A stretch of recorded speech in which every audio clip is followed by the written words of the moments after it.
Great. We'll do that. And one of the things that I've been thinking about is, hey, Joel, is Joel sneaking up on me and surprising me? Please do. It's a good time for it. So far. It's supposed to be 3. One is dropping. And the other, we don't know where she is right now. No, not that I know of, but yeah, I'm just recording the session just in case. So.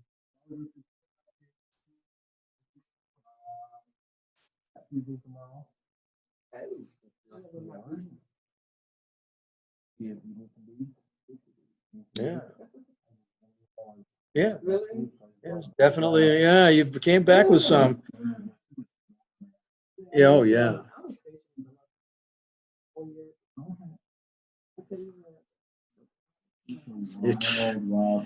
Yeah. Oh, yeah.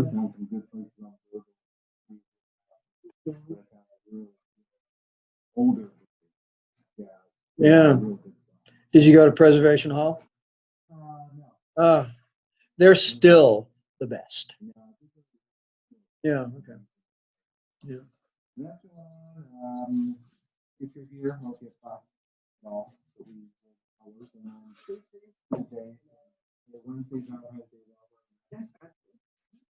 It is also Ash Wednesday. Yeah. Yeah. Yeah. Day after Fat Tuesday is Ash Wednesday. Yep. Little dots on their forehead looking. Or somebody got the wrong color paint to paint the little Indian dot.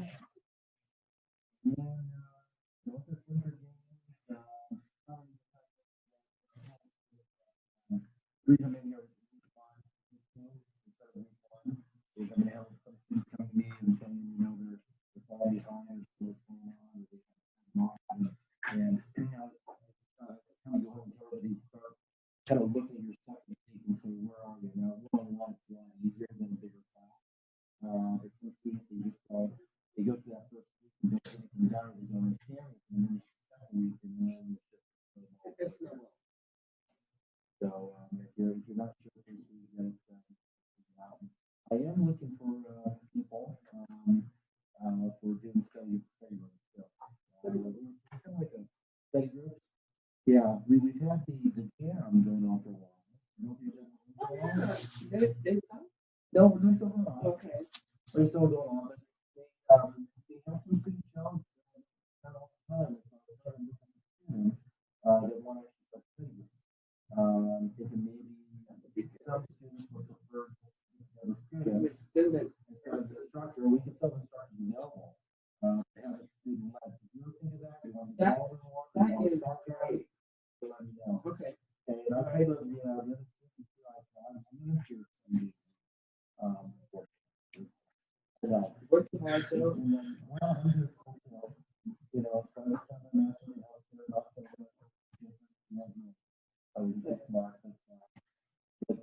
education junkie. That's what I know. And those are the education junkies. Later on, yeah. Once they get the word, they just really want to. Yeah. Yeah.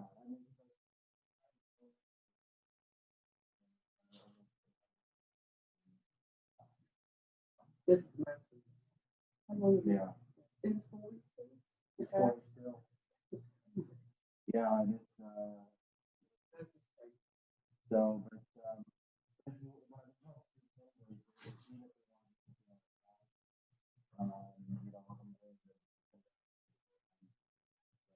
if you want to run it or okay. All right. Thank you.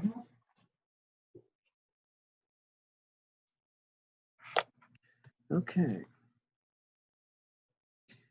Yeah.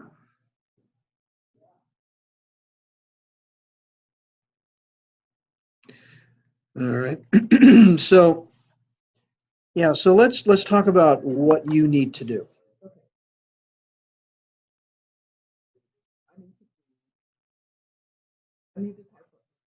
Okay, that's not a problem. Okay. All righty.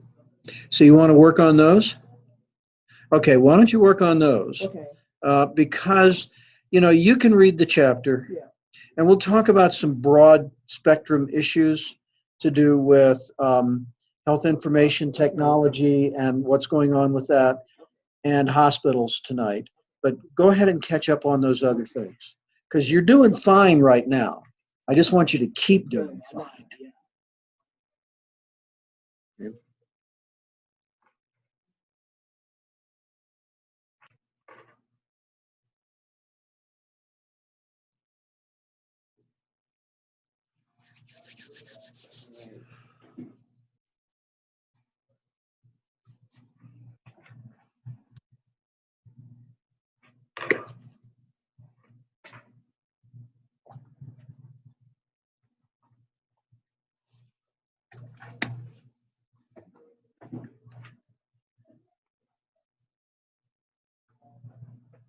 Zoom recording. All right. Great. I'm glad you had a chance to catch up. Okay. This week we're planning to cover about 4 chapters. The first one is health information technology, and the next one will be hospitals. The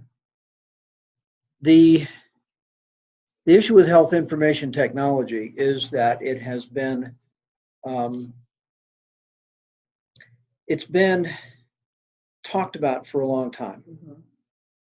As soon as we started developing an information technology infrastructure, the realization was brought to the fore that computers should be able to help accumulate health information, health data, and if we could get people to look at using the ability of computers to provide data and record keeping, that it would improve outcomes.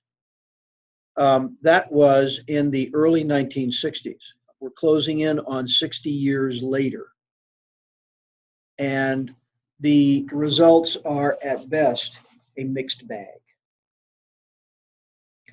Now, part of the problem has to do with the sheer, the lack of really an IT infrastructure for a long time. I mean, it's easy to, once we started getting personal computers, then it's easy to see that it would be possible to enter records into personal computers. The problem is, who is going to design those systems? Yeah, and therein lies the problem. The first hospital system records that were used were at several different hospitals, including places like Vanderbilt and Duke and Harvard, Mass General, and some of the bigger hospital systems and academic centers. But the problem was they were all purpose-built for each institution. And there was this nebulous idea that there should be a national, effort to have patient records and have information, medical information and patient records sort of integrated so that we could reduce medical errors, we could improve outcomes. And as I said before, the problem is we didn't have the information infrastructure. The internet didn't come into existence until the 1990s. And that was a critical piece that was really necessary, because if we want to access medical information, and especially clinical recommendations, clinical results, we have to be able to find it quickly. If you're working with a patient, you don't have time to head down to the local university library, Right. which probably is not in your backyard, and go hunting through paper journals to go find information. There were databases that would allow you to do some limited searching, but most of them were not very good. But it took the advent of the internet and then further the acceptance of the internet, which a lot of, especially scholarly journals, had a hard time doing.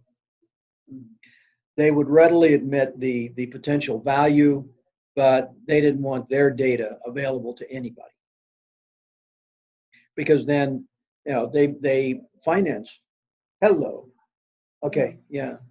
Get as many as you need, Leila. But they had to finance this somehow.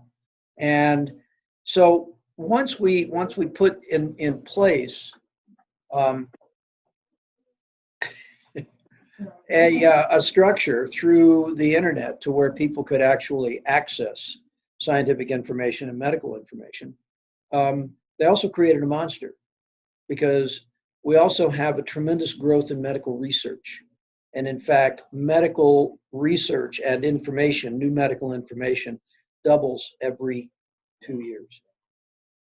So, yeah, so it was a system that was a nice idea, and there were a lot of efforts made to try to computerize medical records, but it took the advent of the portable computer, the PC, to actually make that feasible, because physicians' offices couldn't afford to spend millions of dollars on a computer. Hospitals couldn't. Big university medical centers were able to do that, but they still didn't have the internet. The internet and the personal computer really came into existence at roughly the same time. If you go back and look at the history of the two, personal computers really came in the mid 80s, and the internet itself went from gleam in the eye to reality in the late 80s and 90s, and it was a Defense Department project first, to share information, and then quickly became a much larger issue. So then we had, how do you code things? The first systems were basically an army of office workers taking doctors' notes and either typing them into a computer by listening to dictated notes, which was another innovation, or taking handwritten notes and putting them into a computer. But the problem is there were no standardized databases. We still don't have any such thing. We're now talking about the whole process of health information exchange, HIE, and that is fraught with some difficulties as well. There are HIPAA compliance issues, lots of issues of who gets access to the information, how much of it is protected health information under the HIPAA rules. There were efforts by some of the IT companies like Google and Microsoft to create personal health records that you and I could do. Well, the problem is nobody picked it up. And the reason is that it was for the patients to do. Well, who are the majority of the patients? Not people that are real computer literate. So there was very little uptake. In fact, Google dropped its effort after just a couple of years because they could not make a business of it. And there was no interest. Very few people tried it, and then very, very few people actually tried to persist with it. And it requires a number of things. First off, if you're keeping your own personal health records, you have to be able to understand the information. Yeah, exactly. The vocabulary. You have to be able to understand that. So it wasn't really working out. Then we started looking at ways of trying to how are we going to computerize these things to where it makes some sense, to where it can be used simultaneously for billing and for patient records and all the other things that you would want to plug into some sort of computerized system to make things easier. And that's when we started getting to the idea of how do we encode health information, and that's where the idea of the coding comes in. And of course, the first rounds of coding were crude, but they were a start. And we're now up to ICD-10, which is a real advance over ICD-9. But the problem is it's also differently structured in a lot of ways. And so people that were facile with ICD-9 have to be retrained. And there's resistance because you can't just plug ICD-9 codes into existing stuff. So that's one of the reasons that although ICD-10 was mandated to to be implemented, I think originally in 2010. And then they kept putting it off. It was supposed to be October of 2010, basically the beginning of the 2010-2011 fiscal year for the government. And the driver was what was known at that time as HCFA, now the Center for Medicare and Medicaid Services. The implementation kept being put off. And one of the reasons it kept being put off is that the economic impact on the physician population was enormous because they had to buy the software, which was expensive. And for the most part, in order to run that software, they had to upgrade all of their computer systems. And some of them were still using, 10-year-old computer systems for good reason. They didn't need anything else. So we've been working on what to do with this for a long time. Then we started trying to have integrated health systems, and now we have to have electronic health records. That is mandated by law. Everything has to be electronic, and that itself is a big task, as you can imagine. The whole idea of trying to implement all of these different programs is that we just don't have the business model we need. And part of the problem with that is that we have a clash of policy, technology, and culture. Okay. Policy is always behind technology. That's easy to understand why. There's no reason to think it would be any other way, but it's always behind technology. And policy is generally, unfortunately, starts at the top rather than at the bottom. So what we have now is lots and lots of different electronic health record systems and medical records, information and structural information and all the other things that go along with it. We have lots of those, and they don't talk to each other. If we jump across the Atlantic right quick and go to France. France has a medical system that, if you just looked at the way it works, individual doctors with their individual practices, with hospital privileges, the structure of the medical delivery system is very, very close to the one that's in this country. Okay? By some measures, I mean, even the CIA in their world statistics places the United States 50th in some parameters in the world. And I mean, we're talking about, third world countries that have better health statistics than we have in some cases. Now, we have a system but in France, there is a major difference in the healthcare system and between the way they run their healthcare system and ours. France has a single payer. It's the government.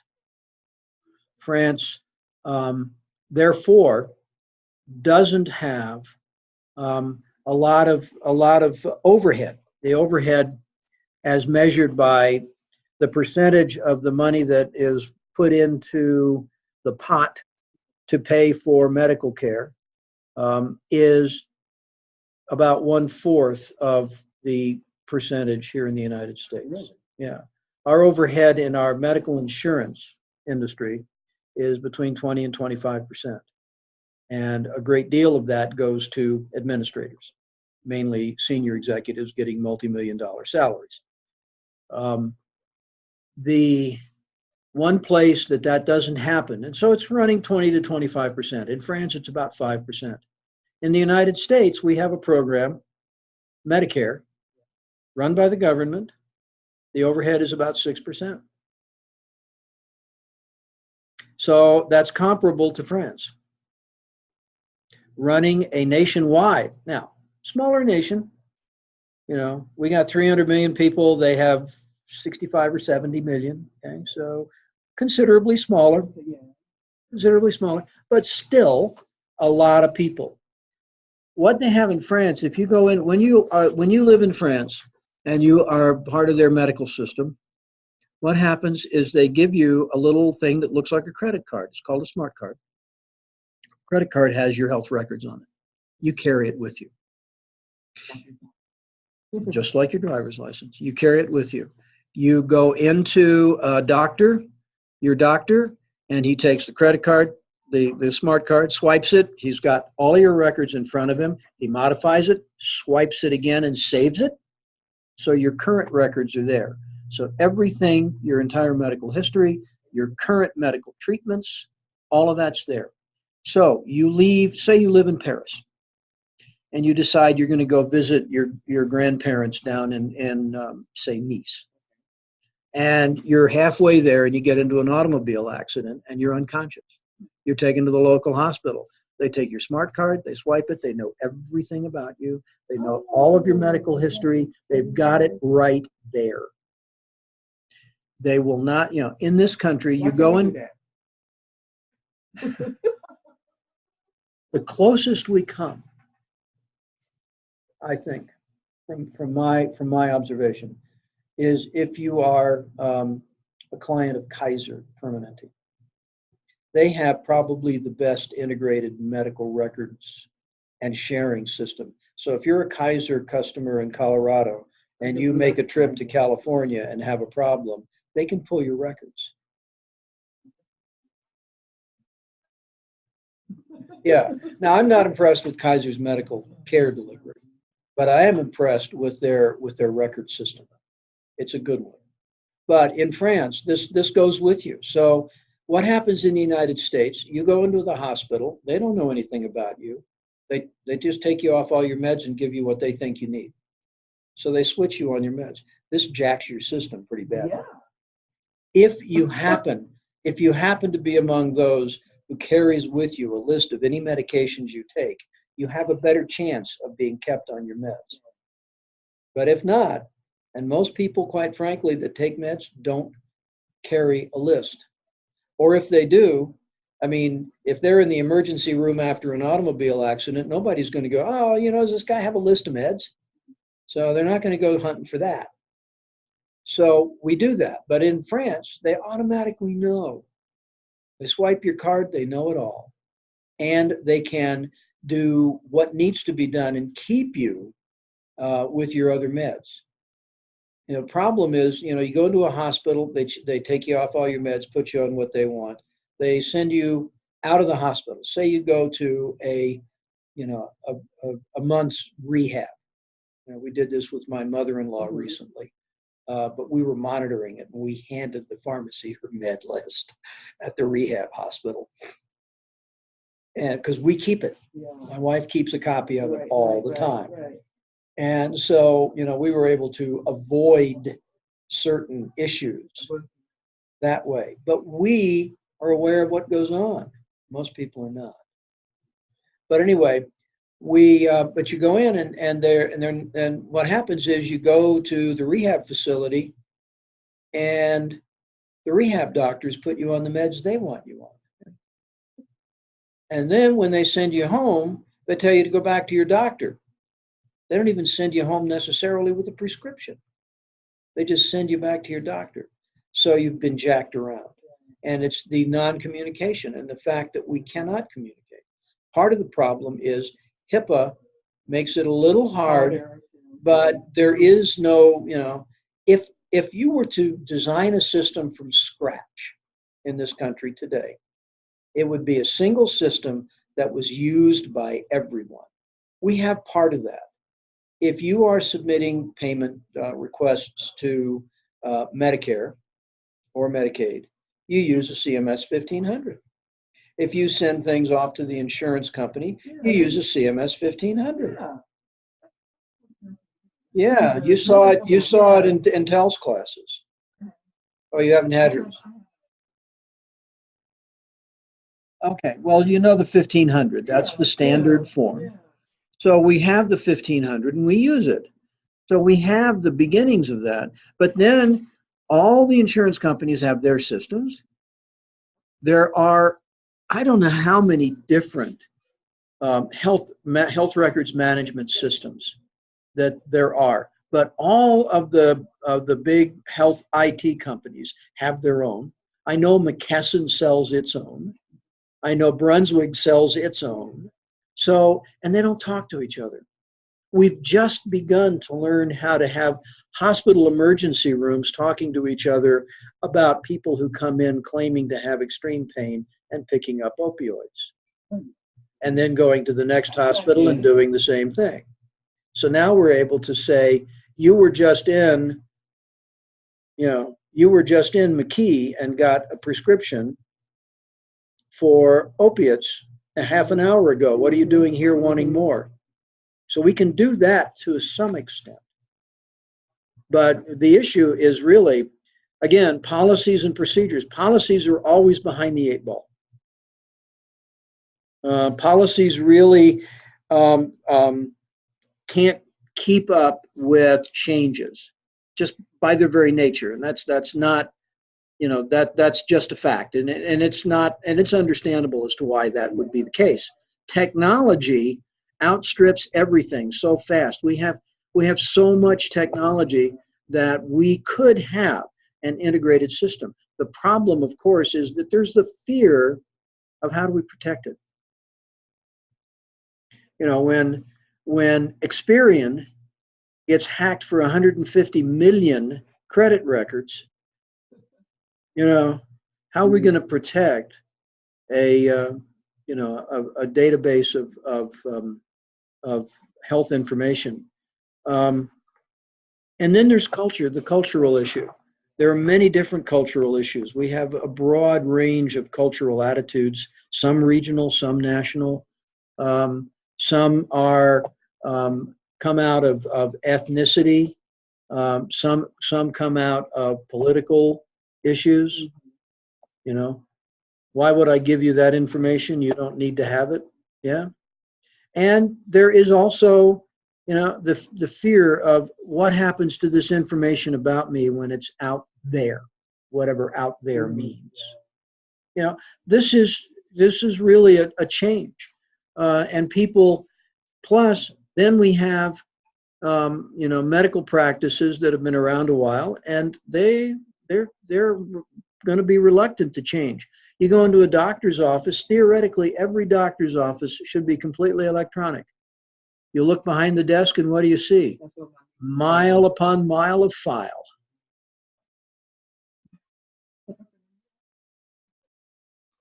Yeah.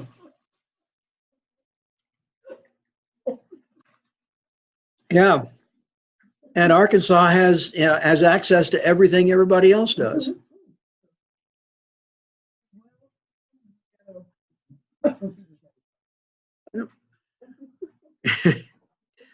But all of these, this intersection of these different forces is is something that needs to be dealt with. The and the fact is that we can't accept that a system, we can't even decide what the system needs to look like.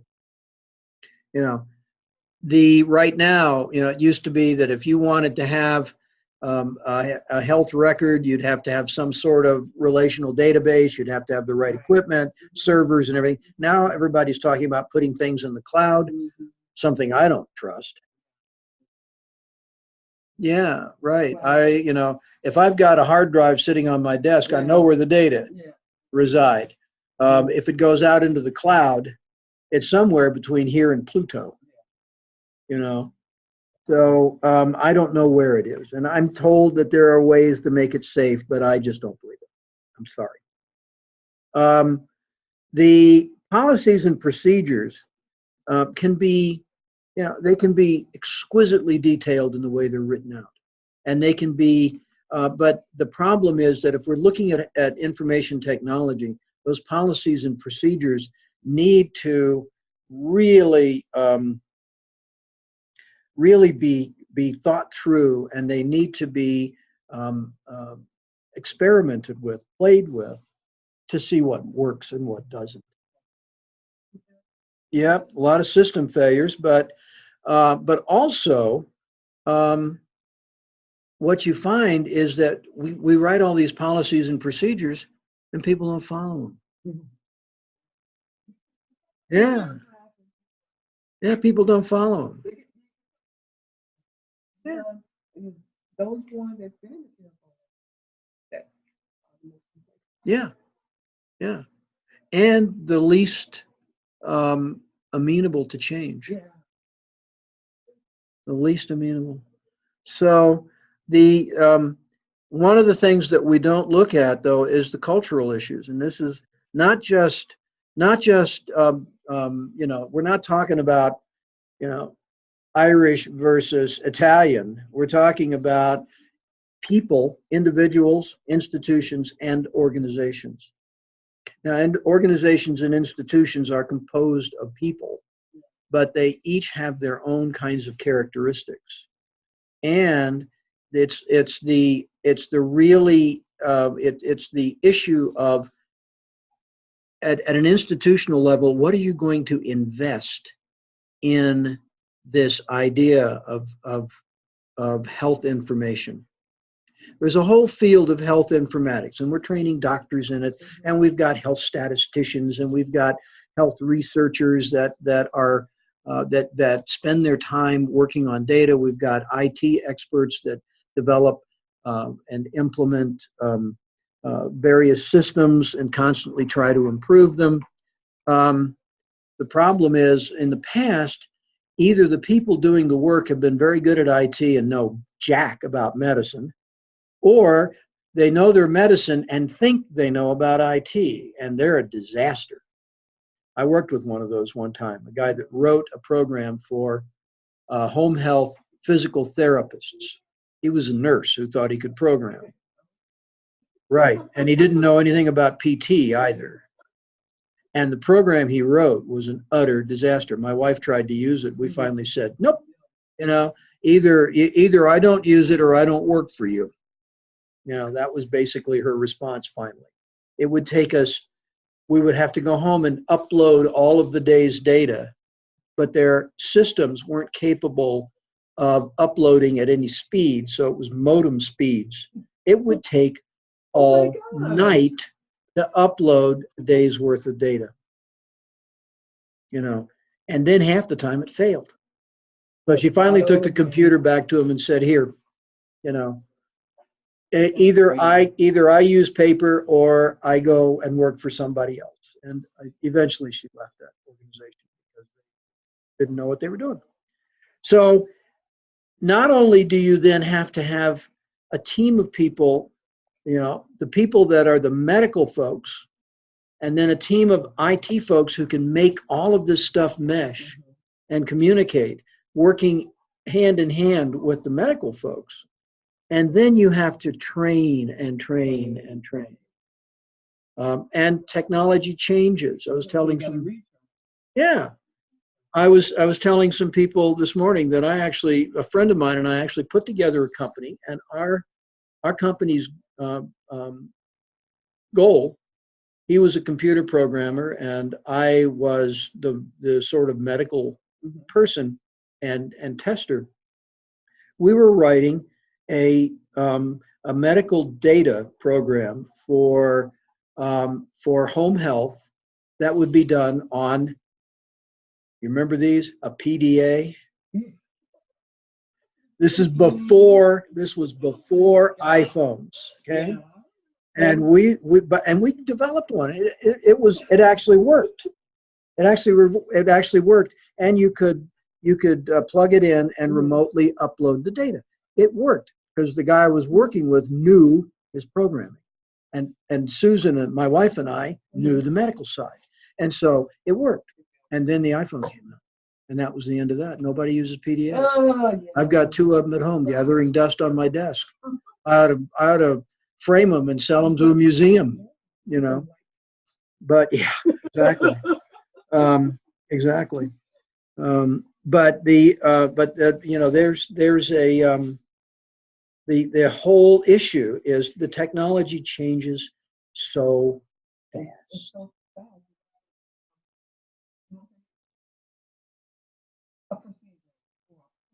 Mm-hmm. It's gone. Yeah, it's gone immediately.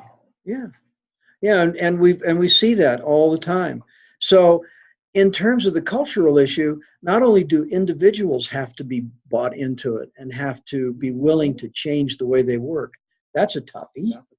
Okay, then the institutions or the organizations need to really buy into it and make it an organizational priority, and be willing to invest the time and effort to properly train people to make these things work. And then institutionally throughout the whole structure of medicine, there needs to be the whole process has to work, because if you have people who are not involved, the system will fail. If people fight it. Yeah. Yeah. Otherwise, it will fail. And then, in these days, costs and benefit. The benefit side, you know, all right, we can point to benefits. Okay, if we have a good electronic health record system, we don't have to hire quite as many people to enter the data. That's a benefit to the organization, not to the former employees, but a benefit to the organization. But all of this has to be done so that we look and see the effect it has on patient care. And unfortunately, the studies that have been done to date are very much a mixed bag. At the very best, we're seeing marginal improvement. And at the very worst, we're seeing that it has a negative effect on patient care. One of the examples in the book talks about a hospital in, I want to say Michigan, but a hospital somewhere that put it into their neonatal care unit, and the neonatal mortality rate went up. Really? Mm-hmm. There's a lot of debate, I think, over why, but it went up. So a mixed bag, a very unfortunately mixed bag. So we have to look at that. The government has become heavily involved. I suspect that under our current administration that may subside a bit. But if in reality, I can understand why you wouldn't be going pell-mell into implementing something that is of unproven value before you go back to the drawing board and say, okay, how are we going to find a system that really works? And at that point, because there are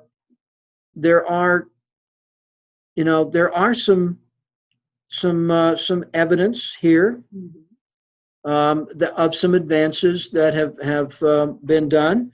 There are some evidence of efficiency in things like ordering supplies, follow up with patients, some evidence of advances in the reduction of morbidity and the cost of the system. Again, moderate to maybe not at all. And we're not really seeing that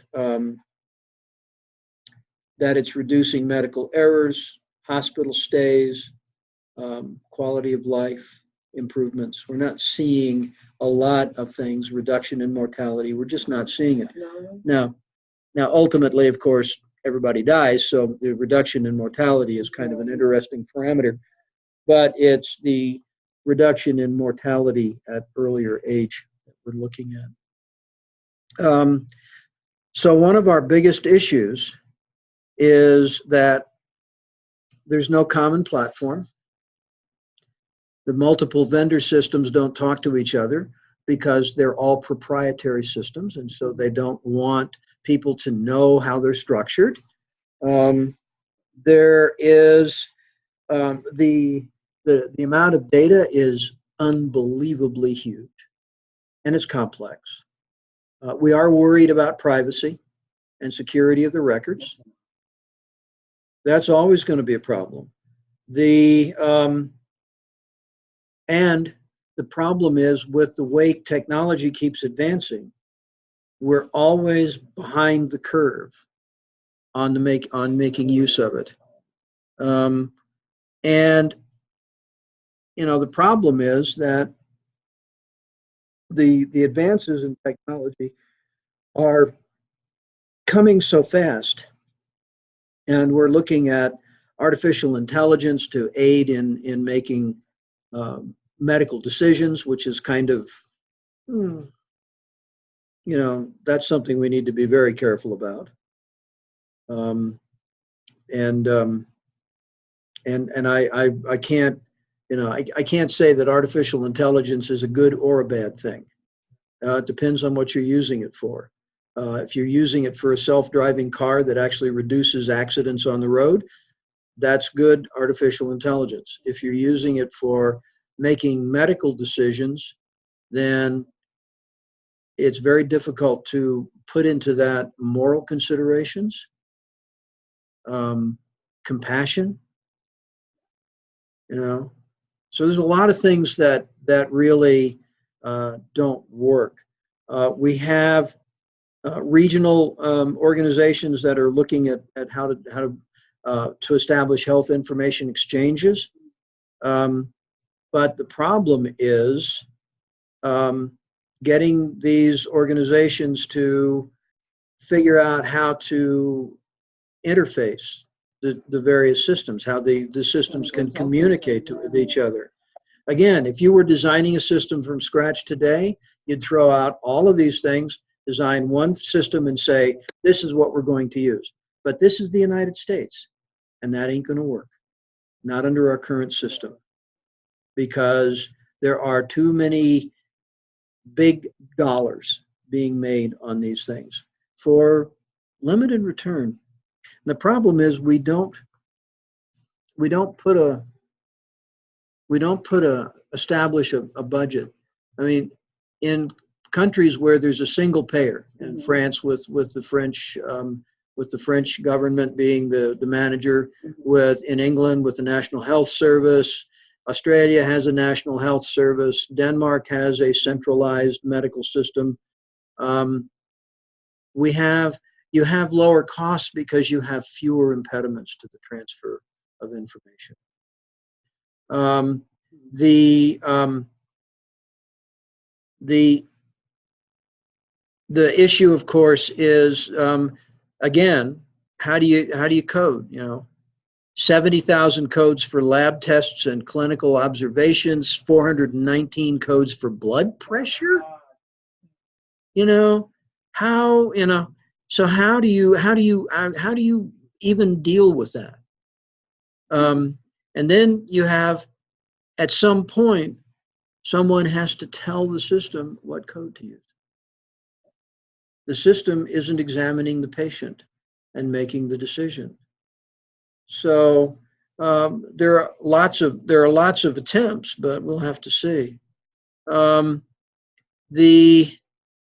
There's lots of different what they call architectures, whether you have a centralized system, a distributed system, you have each organization archives its own and then only transfers when it's necessary.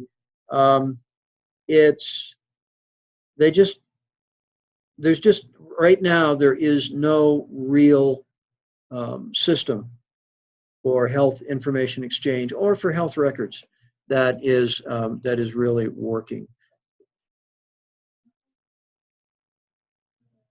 Well, the original recommendation was in the early 1960s under John Kennedy. The recommendation was that we should develop a national system. We should develop and encourage computerizing medical records and using it to improve the medical care. That was sort of the mandate from a scientific advisory committee that Kennedy had established and listened to. Is one of the reasons we went to the moon, is because they recommended that. But here in health information, they were saying, look, we've got all this ability with computers to deal with information, so we should apply it to medicine. And that has turned out to be quite a conundrum as to how to make it work. And as usual, the more he got into it, the bigger the problem became. There's virtually no way to corral it and shrink it. The more he got into it, it just fanned out. The book has some complimentary things to say about the VA health information system. It has some reasonable things going for it. It's a single payer system, which we have there, and it works, depending on how you look at it. I mean, it's a political football, unfortunately. There's no reason that it can't work a lot better than it does. But they have basically one system that they can use, and so they have a model for where to go, but they won't go there because the health insurance industry will lobby out of it, unfortunately. The adoption is slow. It has increased in recent years. This book was published in 2013. So the data are 2015. Well, but meaning that their data probably is from 2013, given the publication time needed. But the information, it's gone up since. We have better adoption, higher adoption figures, but it depends on the segment of the medical system. Pharmacies have a very high adoption rate, and part of that is because we use pharmacy systems. They can receive the prescriptions. We still have to enter the information, but that system then will automatically bill and take care of things. It's cut the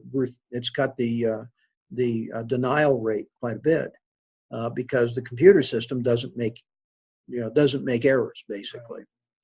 So, but it's gone way up, but it's taken off. But also, it's because most of the retail pharmacies are part of chains, which have heavily gone into computerized systems for inventory control and everything else. But still, you know, we've got a lot of challenges. We have, part of the problem is that we don't really have a national health strategy. We do. There's little doubt about that. We have a fragmented system with certain sort of single payer systems like the VA system, like Medicare, and then this hundreds of insurance organizations, which are further handicapped by the fact that insurance organizations are regulated at the state level. So there are some requirements that we have at the national level for participation in Medicaid and Medicare, but for the most part, you know, we have this patchwork of regulations. So basically, we've got almost 60 years of effort poured into this idea. And basically what we've only done is recognize how complex and difficult it's going to be. Some things are working well. Other things, nope, not at all. That's what I wanted to say about that. Let's look at hospitals now, and I'm going to bring that back up.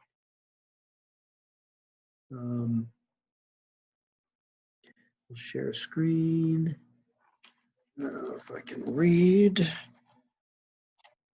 Put my glasses back on here. All right, hospitals in the United States. And so we're looking really at the US healthcare system here. So hospitals in the United States really started appearing in the early part of the 18th century, mostly in seaport towns, where there were places to separate contagious sailors. And also then town boards would commission these things, they called them pest houses, for the mentally and physically ill that were felt to be offensive to the society. Probably, you know, the conditions were, by today's standards, I mean, worse than poor, you know, basically awful. But they reflected to some extent the early ideas of what charity care would be. Then in the middle third of the century, we started establishing hospitals. Bellevue in New York, what became Johns Hopkins in Baltimore. In the middle of the 1800s, you know, we started getting more hospitals and they started appearing. But yeah, protect the well from the sick and insane. We had the history of medical care in this country is very, very interesting, and warrants a course of its own. But you know, we probably will never go there. So more and more we began to build these facilities that served also for training of potential doctors. We had in the middle part of the 19th century, some of the religious orders started looking at nursing care and stuff. Hospitals were pretty bad. The original and doctors were, as we talked about before, were pretty poorly trained up until the 1800s when the AMA was formed to actually try to standardize medical education. But the hospital industry hospitals just sort of grew up And we started having and changed their mission to an extent of not just housing the very sick and insane, to actually providing a facility for the safe delivery of medical care. The hospitals we talked about, the fact that hospitals started disappearing in the Great Depression because people couldn't afford them, and they're expensive places to run. So that's when we started acquiring the whole idea of hospital insurance. After World War II, we had a shortage of hospitals, and we had people coming back who needed care. And so there was there were laws passed, bills in Congress that were passed, to support the expansion of the number of hospitals in the country. So we went on a hospital building spree. Hospitals had a rough time until Medicare, till the mid-1960s. And the hospitals themselves saw when Medicare went in, even though quite a few of the medical organizations, many physicians supported it a great deal, because what they were seeing was that they weren't able to help patients who had no money, especially the elderly. And so many physicians wanted to actually cost the AMA a lot of membership, their opposition to Medicare. But eventually it got passed, and the way it was set up, it basically fueled a tremendous inflation in the cost of medicine and in what was being charged for medicine, because Medicare basically just paid what the doctors told them. So payment rates just went way up. Medicare became standard. It changed hospitals into businesses. And yeah. And it is a major problem. It's all about money. Hospitals, how many hospitals do we have in the Fort Collins, Loveland area? You know, we don't need that many. So in order to make them, I mean, prices went up. Hospitals started expanding. Basically, they could just bill the government, and they did it. Hospitals went up and then down. Okay, so that at the end of the 19th century, there were a few hundred hospitals. Going into the 20th century, they started expanding rapidly. After World War II, we had over 6,000 hospitals. And then through the 1980s, construction just went up and up and up, and we had about 7,200 acute care hospitals in the US. Then they started closing down because they got it too expensive, and people went to ambulatory settings, which we'll talk about on Wednesday. So an acute care hospital is something that patients would stay less than 30 days. Well, that number is totally irrelevant now. Acute care hospitals, they get you out as soon as they can. Yeah, all of them are acute care.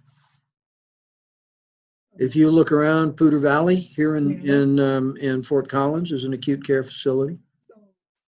They want you out of the hospital. They're not equipped to keep you long term. Okay, so long term care can be either psychiatric care or rehab care, or long term care also includes the whole nursing home industry and assisted living industry.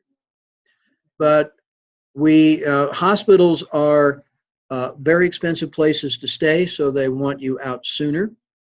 Hospitals got in trouble for a while.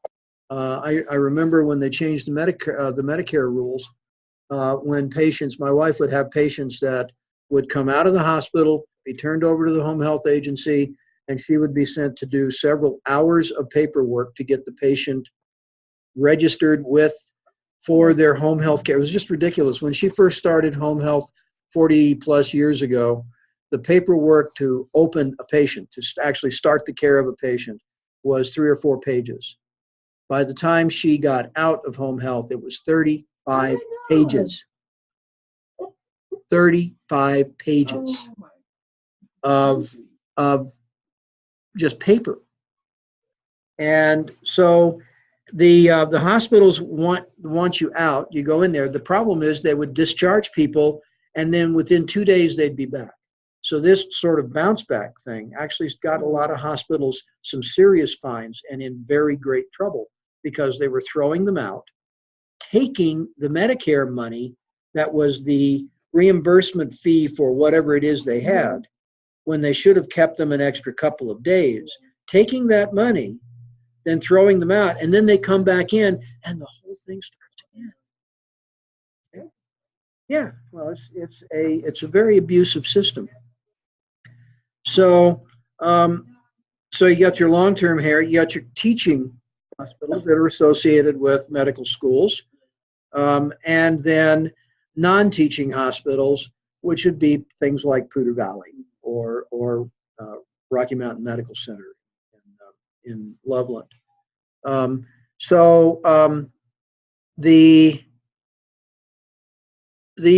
of these are run. These some statistics here that may or may not still be valid. They're probably fairly close.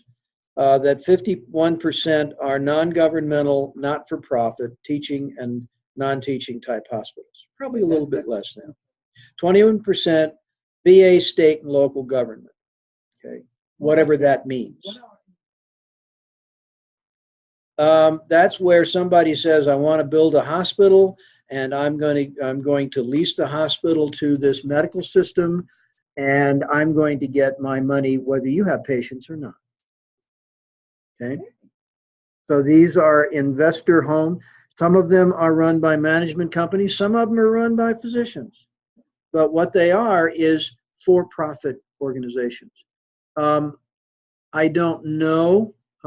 When my mother-in-law broke her femur last summer, she had surgery at McKee in Loveland and was transferred to the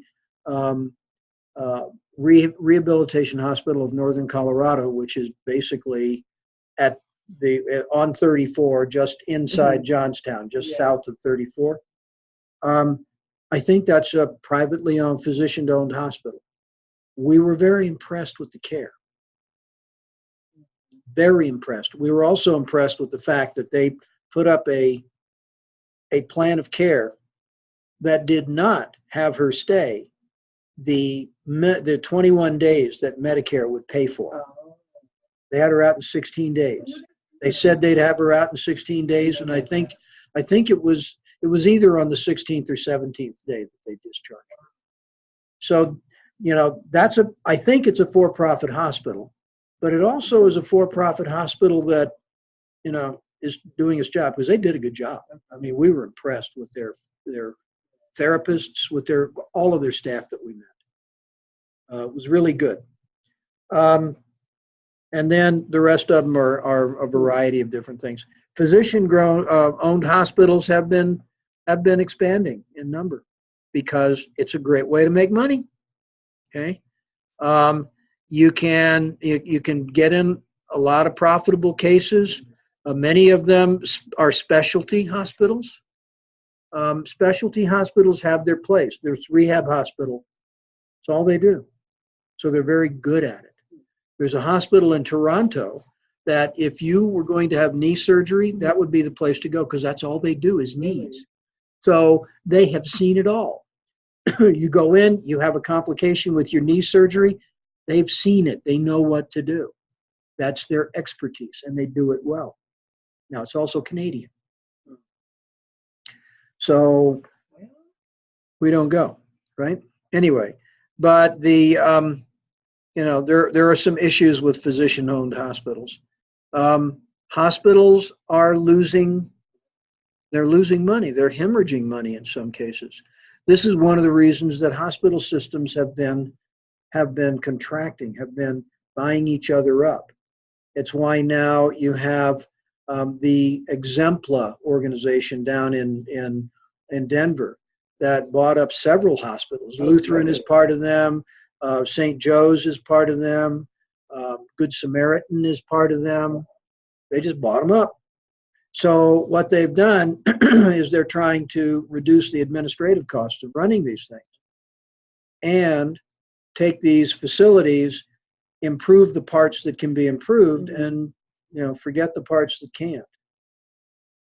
So there's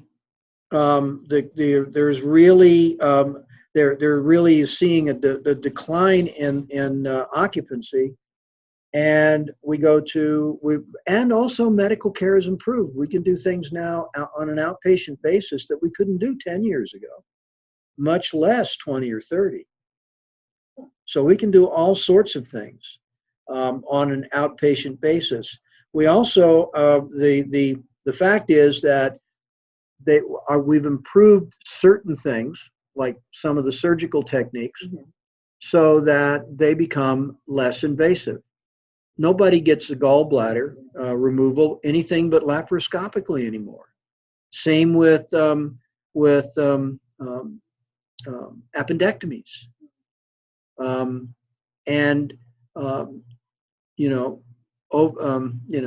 Hysterectomies.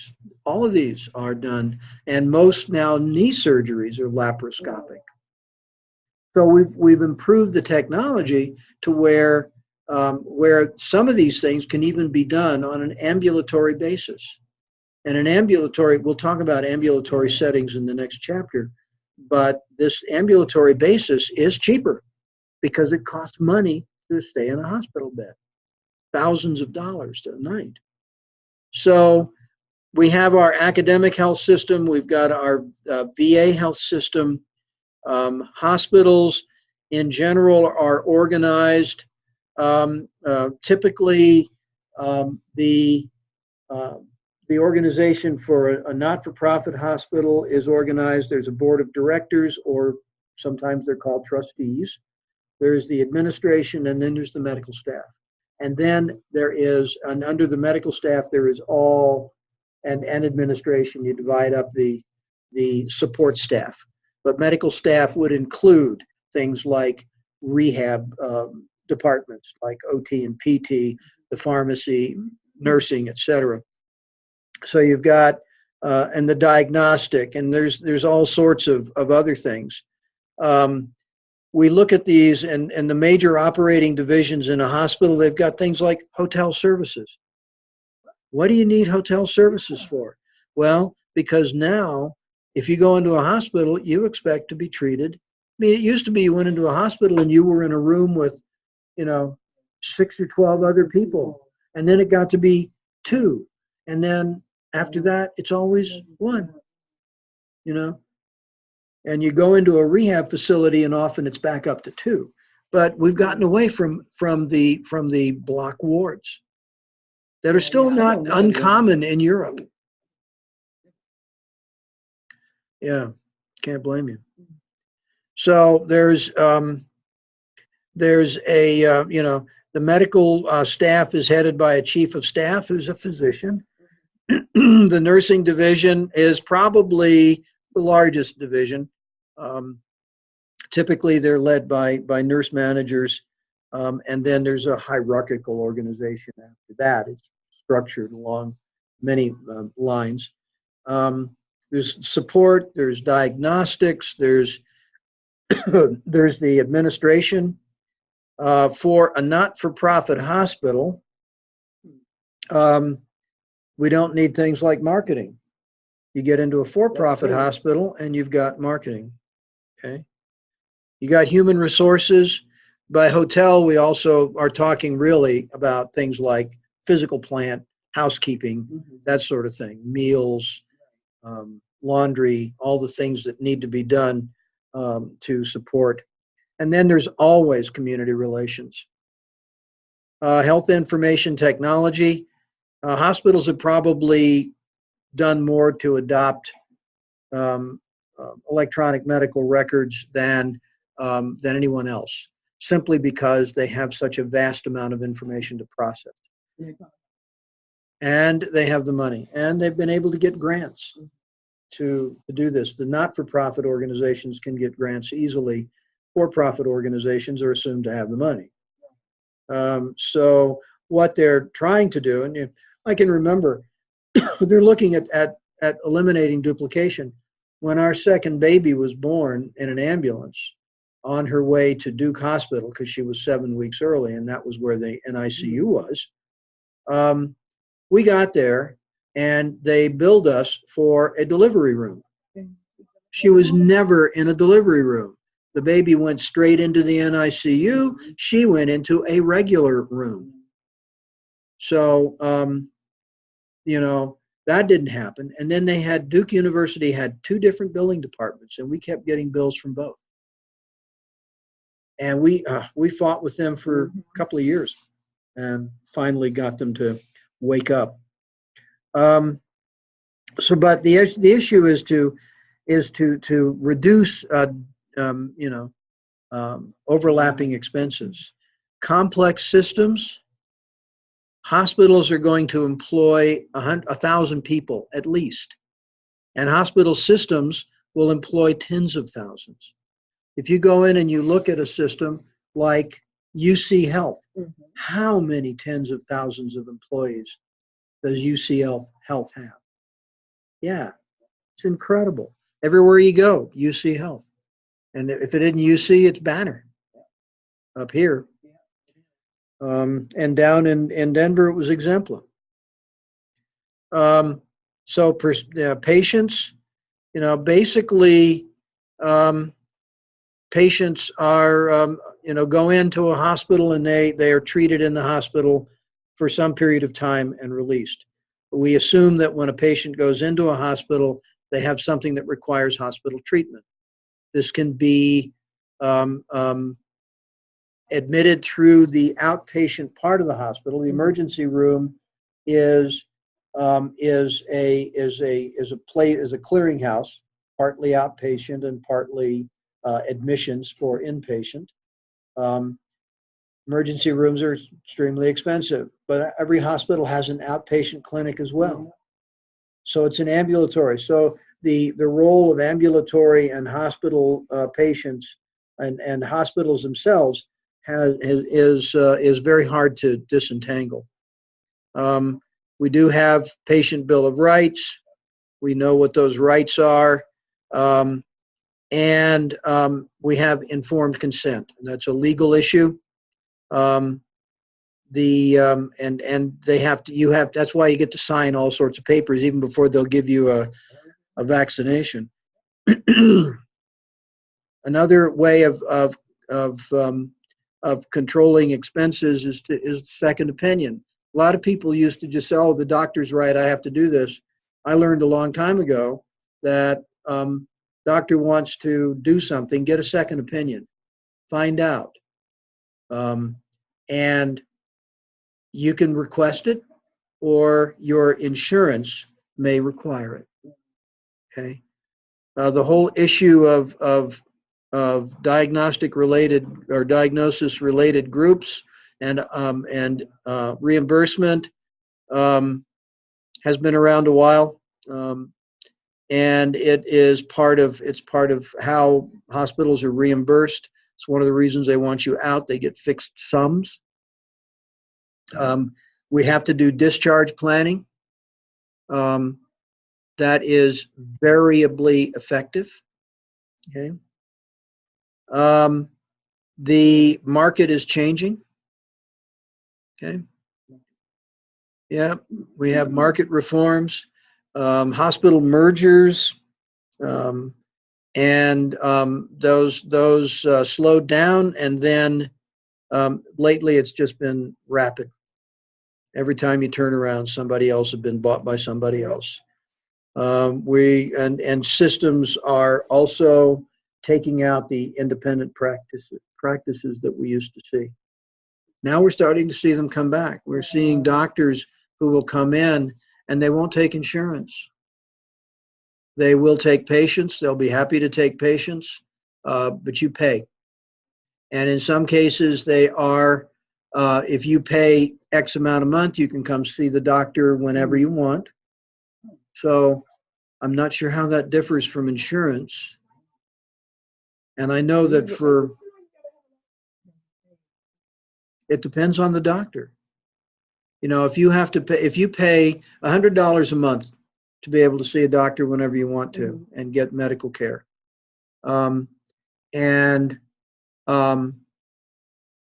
does that compare with your health insurance? Yeah, that's less than you pay for Medicare A or Medicare B rather. So we've seen a lot of these. We've also seen institutional services grow, short and long-term rehab, and of course, terminal care as represented by hospice. Quality has been an issue for a long time. Some hospitals are better than others. We have the Joint Commission on Accreditation of Health Organizations, and they will rate hospitals. They will actually come in and they can remove the accreditation for hospital care, which is an expensive thing to lose. Okay, yep. You lose a lot of it. Computerization, is again a variable value. We talked about that. Lots of changes. We'll talk about some of the various different kinds of things delivering ambulatory care. So there's quite a bit of information. Statement here on slide number 41. The Institute of Medicine reported in 1999 that 44 to 98,000 annual deaths occur from errors. That number has been revised in a study published about a year and a half ago by Johns Hopkins. That number is now estimated to be 250,000 deaths a year from medical error.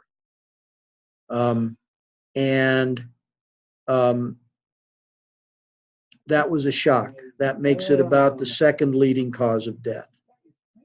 Yeah. Shortage of nurses.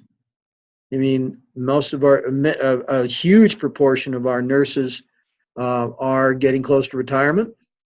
And as a result, many of them continue to work after what we would call normal retirement age, as many of us do. Partly because they enjoy doing it and partly because they need the money. But the shortage saw a reprieve with an increase, but still we are short on nurses. There's always nurses. Quality efforts and a lot of the responsibility is dumped on the management boards of hospitals. And we have to oversee a lot of different information. Lately, we've seen the moving of physicians into being hospital employed. Mostly in the past, physicians were self-employed and had hospital privileges. They're becoming employed by the hospital. We call them hospitalists. And they become, most of them are internal medicine, but there are a few other specialties as well, or side specialties. And basically, that means that you may or may not see your primary physician when you're in the hospital because they don't need to come there anymore because there is a physician coordinating all of your care. Cost and quality are some of the biggest drivers of reform. Integrating, changing technologies, which are really changing everything about what we are doing as we see the ability to deliver healthcare efficiently change. All right, we're going to stop there. Okay. Well, we like hearing that.